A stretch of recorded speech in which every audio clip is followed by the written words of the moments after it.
You guys will find that you have passions, and having a passion is a gift. I think we all have passions, and you don't get to choose them. They pick you, but you have to be alert to them. You have to be looking for them. And when you find your passion, it's a fantastic gift for you because it gives you direction, it gives you purpose. You could have a job, or you can have a career, or you can have a calling.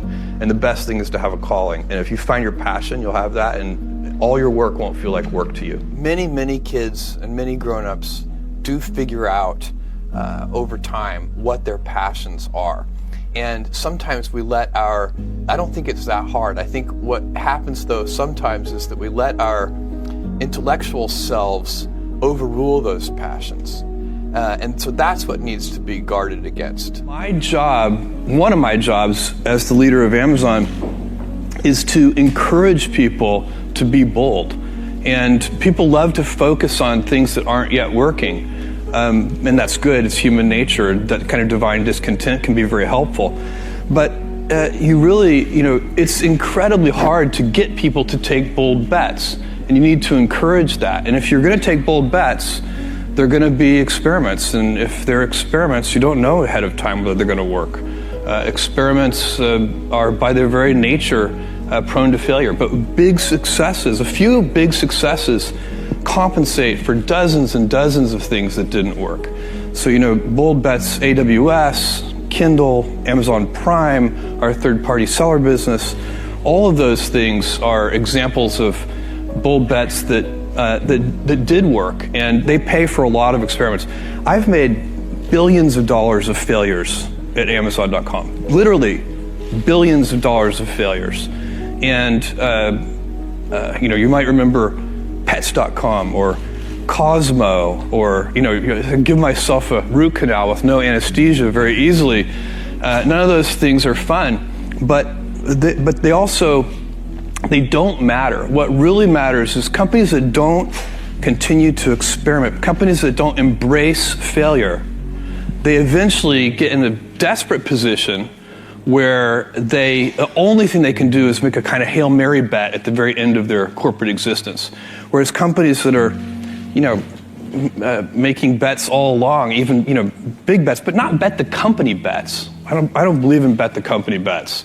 That's when you're desperate. That's the last thing you can do. It's not, you could be out of work and have terrible work-life balance. Even though you've got all the time in the world, right. You could just feel like, oh my God, I'm miserable, and you would be draining energy. And so you have to find that harmony. It's a much better word. And I think for most people, it's about meaning.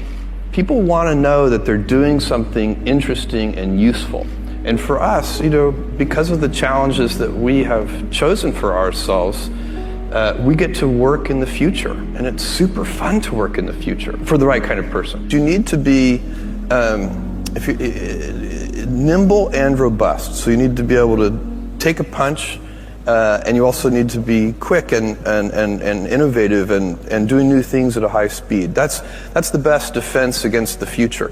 And you have to always be leaning into the future. If you're leaning away from the future is going to win every time. Never, ever, ever lean away from the future. We all have adversity in our lives. I doubt if you really, if you know somebody, any friend or anybody that you talk to, there's no lack of adversity. And by the way, that's good, because it's what teaches us how to get back up. You fall down, you get back up. It always happens. And, you get certain gifts in life, and you want to take advantage of those. But I guess my advice on adversity and success would be to be proud not of your gifts, but of your hard work and your choices. So, you may be, the kinds of gifts you get in life, you might be really good at math. It might be really easy for you. That's a kind of gift. But practicing that math and taking it to the next step, that could be very challenging and hard, and take a lot of sweat. That's a choice. You can't really be proud of your gifts because they were given to you. You can be grateful for them and thankful for them. But your choices, you choose to work hard. You choose to do hard things. Those are choices that you can be proud of. Being an inventor requires, because the world is so complicated, you have to be a domain expert. I mean, in a way, even if you're not at the beginning, you have to learn enough so that you become a domain expert. But the danger is once you become a domain expert, you can be trapped by that knowledge. And so inventors have this paradoxical ability to have that 10,000 hours of practice and be a real domain expert and have that beginner's mind. Have that look at it freshly, even though they know so much about the domain. And that's the key to inventing. You have to have both. And I think that is intentional. I think all of us have that inside of us, and we can all do it, but you have to be intentional about it. You have to say, yeah, I am going to become an expert, and I'm going to keep my beginner's mind. You can't skip steps. You have to put one foot in front of the other. Things take time. There are no shortcuts, but you want to do those steps with passion and ferocity. It's easy to have ideas. It's very hard to turn an idea into a successful product. There are a lot of steps in between, and it takes persistence, relentlessness. So I always tell people who think they want to be entrepreneurs, you need a combination of stubborn relentlessness and flexibility. And you have to know when to be which. And basically you need to be stubborn on your vision, because otherwise it'll be too easy to give up. But you need to be very flexible on the details, because as you go along pursuing your vision, you'll find that some of your preconceptions were wrong, and you're going to need to be able to change those things. So I think taking an idea successfully all the way to the market and turning it into a real product that people care about and that really improves people's lives is a lot of hard work. Don't try to chase what is kind of the hot passion of the day. I think we actually saw this. I think you see it all over the place in many different contexts, but I think we saw it in the internet world quite a bit, where at the sort of peak of the sort of internet mania in say 1999, you found people who were very passionate about something. They kind of left that job and decided, I'm going to do something in the internet, because it's it was almost like the 1849 gold rush in a way. I mean, you find that people, if you go back and study the history of the 1849 gold rush, you find that at that time everybody who was within shouting distance of California was, they might have been a doctor, but they quit being a doctor and they started panning for gold. And that almost never works.